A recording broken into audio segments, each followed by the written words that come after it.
মেটুলি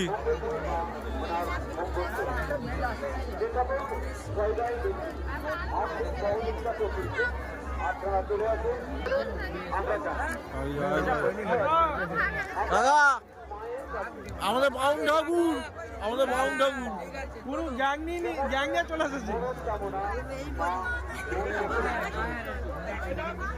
দেখা যায় না, তারপর দেখা যাবে। দেখো ভান্ডার গাছিয়া মেলা যাওয়ার জায়গা নেই না ভাই, সব যা ফুচকা